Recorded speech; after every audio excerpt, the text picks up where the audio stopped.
오늘은 딥팩 조프라의 우주 리듬을 따라해서 무엇이 지속적인 행복의 열쇠인가에 대한 내용입니다.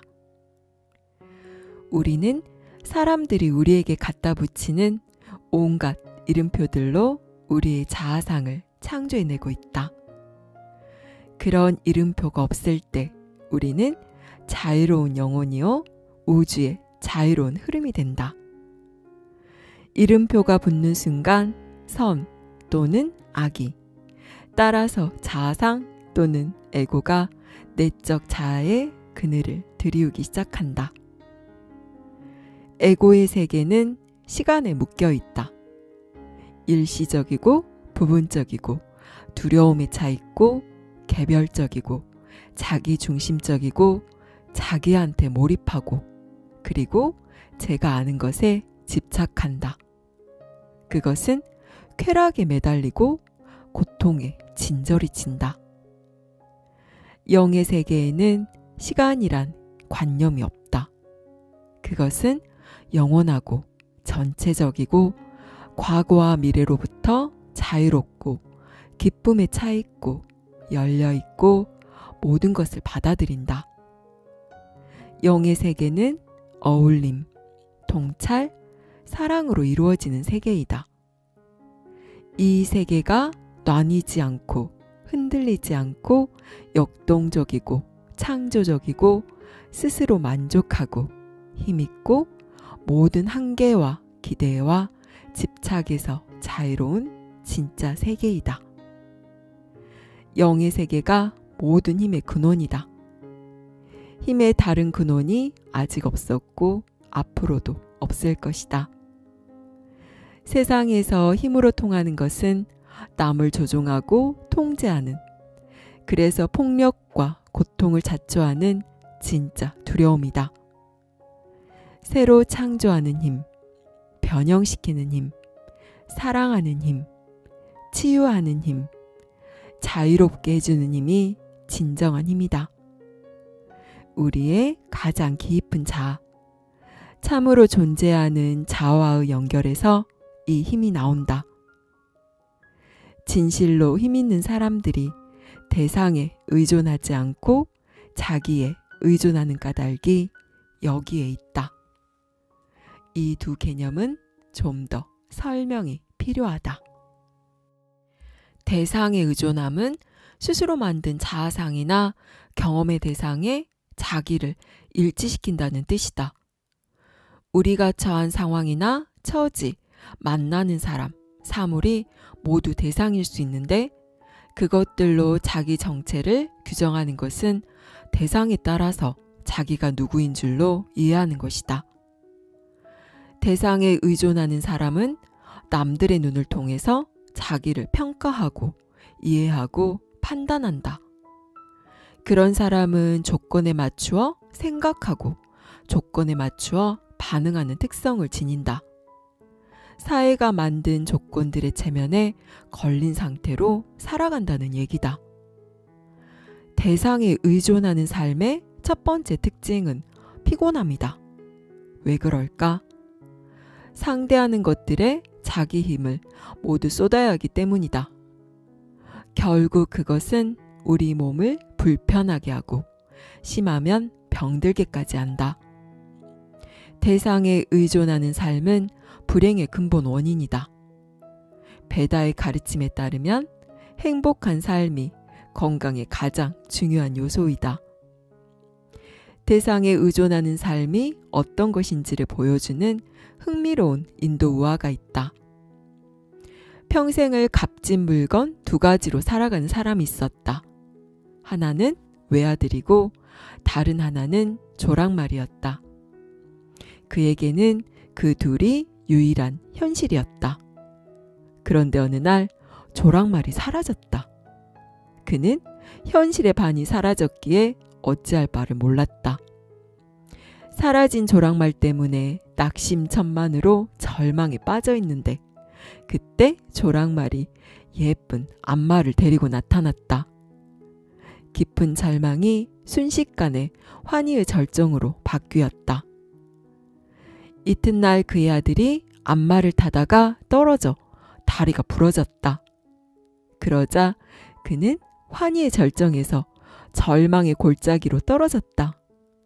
그러고 있는데 정부 관리가 마을에 오더니 다리 부러진 젊은이 하나만 제외하고 나머지 청년들을 모두 전쟁터로 끌고 갔다. 그러자 그의 깊은 절망이 환희의 절정으로 바뀌었다. 이 대상에 의존하는 인간의 이야기가 어떻게 전개되는지 물론 당신은 짐작할 것이다. 대상들은 본질상 바뀌게 마련이다. 자기 정체를 그것들에 일치시키는 한 우리는 진정한 자기가 누군지 끝내 모를 것이다. 대상들을 통하여 또는 남들의 눈을 통하여 자기를 규정하고 이해할 때 우리 인생은 청룡열차를 타는 것과 같다. 왜냐하면 모든 사람, 사물, 상황과 형편의 유일한 한결같음이 그것들의 끊임없는 변화에 있기 때문이다. 우리 정체가 그것들에 묶여있는 한 우리 인생은 언제나 흔들리고 뒤죽박죽일 수밖에 없다. 대상의 의존함의 반대가 자기의 의존함이다. 자기에 의존할 때 우리는 내적 자아, 우리 영혼의 변치 않는 본질에 우리 정체를 일치시킨다. 그때 우리는 처해 있는 상황이나 형편, 환경에 상관없이 경이로움을 느낀다. 우리가 왜 늘 경이로움을 느끼는가? 상황에 자신을 일치시키지 않기 때문이다. 우리는 거리를 두고 상황을 지켜보는 말없는 목격자이다. 우리는 우리의 참 자아 안에서 안전하다. 그것을 남들에게 입증할 이유도 필요도 없다. 누군가에게 우리 자신을 입증해야 한다고 생각하면 그 순간 다시 남들의 눈으로 우리 자신을 보아야 한다. 자기의 의존함은 속으로 지속되는 기쁨의 상태이다. 이유가 있어서 느끼는 행복하고는 종류가 다른 것이다. 물론 사람이 행복한 데는 이유가 있기 마련이다. 누가 사랑해요 라고 말하면 당신은 행복해진다. 복권에 당첨되어 100만 달러가 생겼다. 당신은 행복하다. 이런 종류의 행복은 대상의 의존함의 한 표현이다. 당신은 이래서 행복하고 또 저래서 행복하다. 그러나 내적 기쁨은 상황, 형편, 사람, 사물로부터 독립되어 있다. 내적 기쁨을 느낄 때 당신은 아무 이유 없이 행복하다. 살아서 하늘의 별을 본다는 사실, 아름다운 숲을 산책한다는 사실, 기적 같은 삶을 경험한다는 사실만으로 당신은 행복하다. 모든 것이 일시적이고 끊임없이 바뀐다. 우리가 사는 세계의 본질이 그렇기 때문이다.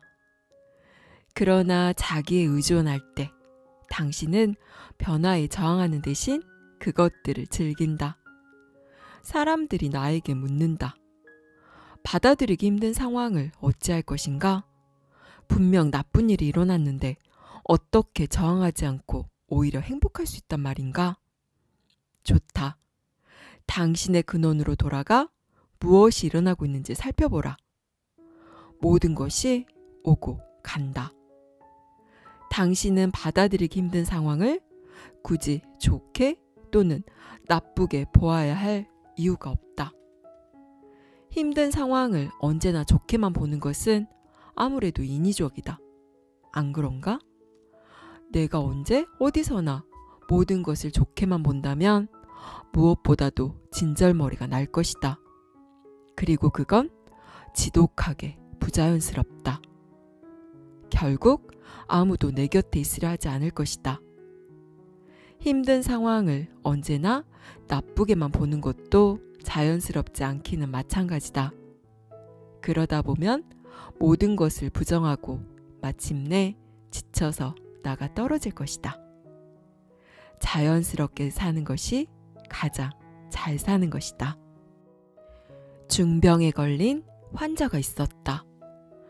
나는 그가 이른바 긍정적인 기분이 아닌 모습을 한 번도 보지 못했다. 언제 보아도 밝은 모습이었다. 어떻게 그럴 수 있느냐고 물어보았다. 그가 감정을 주체하지 못하면서 말하길 나쁜 생각을 하면 몸이 돌처럼 굳어진다고 했다. 모든 부정적인 생각에 무조건 부정적인 것이야말로 화석 아닌가? 물론이다. 그러니 우리는 자기 생각을 조작할 필요가 없다. 자기 생각을 조작하는 것은 인위적인 것이다. 그것을 가리켜 베다 전통에서는 기분 조작이라고 말한다. 자연 발생이 더 낫다. 자연 발생에 충만한 기쁨이 있다. 자연스러운 것이 우주가 우리를 통해 스스로 놀게 하는 것이 훨씬 더 낫다. 무엇이 긍정적인 마음인가? 그것은 하나의 해석이다. 무엇이 부정적인 마음인가? 그건 역시 하나의 해석이다. 그리고 긍정적인 마음과 부정적인 마음의 차이는 때로 매우 피상적이다. 누가 나에게 긍정적인 마음을 가지는 것이 더 낫냐고 물으면 물론 부정적인 마음보다 긍정적인 마음을 가지는 것이 더 낫다고 답하겠다. 하지만 두 마음 모두 인간의 변덕스러운 마음이고 언제든지 이쪽에서 저쪽으로 쉽게 옮겨갈 수 있다. 눈 깜빡할 사이에 용기가 두려움으로 바뀔 수 있고 눈 깜빡할 사이에 사랑이 질투로 바뀔 수 있는 것이다. 그토록 변덕스러운 게 사람 마음이다. 긍정적인 마음보다 더 중요한 것은 침묵하는 마음이다. 우리는 긍정적인 마음과 부정적인 마음을 넘어 침묵하는 마음, 판단하지 않고 분석하지 않고 해석하지 않은 마음으로 건너가는 법을 배워야 한다. 말없이 지켜보는 가운데 우리는 내적 침묵을 경험한다. 그 순수 침묵 속에서 우리는 우리의 근원과 다른 모든 것들에 연계되어 있다는 느낌을 받게 된다. 이 연계에서 나오는 부드러움은 자연 발생적이고 발전적이다. 침묵 속에서 우리는 그냥 물결을 타고 흐르며 모든 상황, 형편, 사람, 사물에 대하여 저절로 판단, 분석, 해석하지 않게 된다. 침묵 속에서 내적 에너지가 일어나 모든 상황을 적절하게 바꾸어 놓는다. 이런 말이 있다. 인생 강물이 쾌락과 고통의 둑 사이로 흐르는데 사람이 그 속으로 뛰어든다. 그것은 문제가 아니다. 문제는 우리가 긍정이든 부정이든 어느 한 둑으로 기어오를 때 발생한다. 삶이 가져다주는 온갖 갈등과 대치에 조용히 자신을 조율하고 쾌락과 고통의 둑 사이로 편안하게 흘러가면서 어느 한쪽에도 사로잡히지 않고 둘을 아울러 경험할 수 있을 때 그때 우리는 자유를 성취한 것이다. 기쁨과 슬픔, 행복과 불행은 반대편들의 놀이이다. 그것들은 시간에 묶여있기 때문에 어차피 잠정적이다. 당신의 본질인 영은 반대편들의 놀이에서 벗어나 있다. 그것은 영혼의 말없는 지복 속에 거한다. 자기가 이 순수의식의 장임을 스스로 알 때, 그때 당신은 지복 자체인 근원에서 살고 있는 것이다. 그런 까닭에 지속되는 행복의 열쇠는 더 이상 행복을 구하지 말고 이미 자기한테 있는 행복을 알아차리는 데 있다. 당신이 행복을 구하는 한 결코 그것을 얻지 못할 것이다. 눈앞에 모퉁이 하나 넘어 거기에 행복이 있다고 생각한다면 당신은 끊임없이 이어지는 모퉁이를 계속 돌아야 할 것이다. 진정한 행복의 열쇠는 긍정과 부정을 함께 넘어선 지능의 장에서 놀이를 즐기며 사는 데 있다. 그 장이 바로 당신의 근원, 매혹적이고 거룩하고 기쁘고 자유로운 당신의 근원이다. 여기까지 디펙 초프라의 우주 리듬을 타라였습니다. 우리는 모두 행복을 추구합니다. 사람들의 모든 행동의 근본 동기는 행복해지고자 하는 욕망 때문입니다. 돈을 많이 벌기를 원하는 것도 그것으로 인해서 얻을 수 있는 풍족함과 안락함이 나를 행복하게 해줄 수 있을 것이라는 바람 때문이고, 사람들에게 인정받고 사랑받기를 원하는 것도 그것이 가져다주는 기쁨이 행복을 줄 거라는 기대 때문입니다. 하지만 이렇게 바깥의 외부 환경이나 타인에 의해서 얻는 행복은 일시적인 만족감과 기쁨만을 줄 뿐이지 우리에게 진정한 행복을 주지는 못합니다.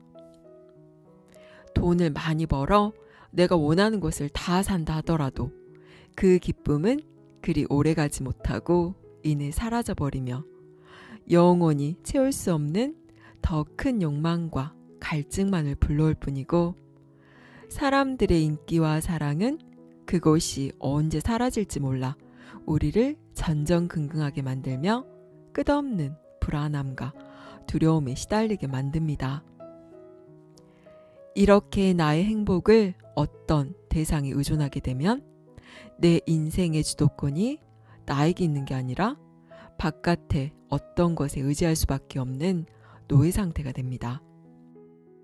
그러면 어떻게 해야 내가 내 삶의 주인이 되어서 행복할 수 있을까요? 더 이상 밖에 어떤 것에서 행복을 구하지 말고 내 안에 이미 있는 행복을 알아차리면 됩니다.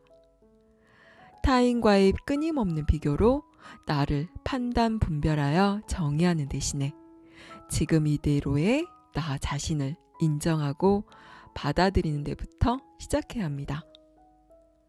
무엇을 소원하고 바란다는 것은 그것에 대해 결핍을 느끼고 있기 때문입니다. 지금 이대로의 나 자신에 대해서 부족함을 느끼고 나를 둘러싼 현실에 대해서 불만족하기 때문에 우리는 그것을 메꿀 만한 것들을 끊임없이 찾아 헤매게 되는 것이지요. 하지만 진실은 지금 이 순간 당신은 그대로 이미 완벽하고 온전하다는 것입니다. 당신이 자신에 대해 느끼는 불완전함, 그것까지 그대로 완벽합니다. 실제로 불완전함 따위는 없습니다. 이 세상에는 본래 정해진 규칙도 기준도 없기 때문입니다. 자기 자신을 기준으로 삼으세요. 타인과 비교해 자신을 평가하지 말고 그 누구에게도 자신의 존재를 인정받을 필요 없이 온전히 자신으로서 존재해 보세요. 내가 그 어떤 모습으로 존재하든 그것이 진실이고 완벽하다는 것을 알면 내 안에 본래 있던 행복과 기쁨을 느끼실 수 있으실 것입니다. 감사합니다. 사랑합니다.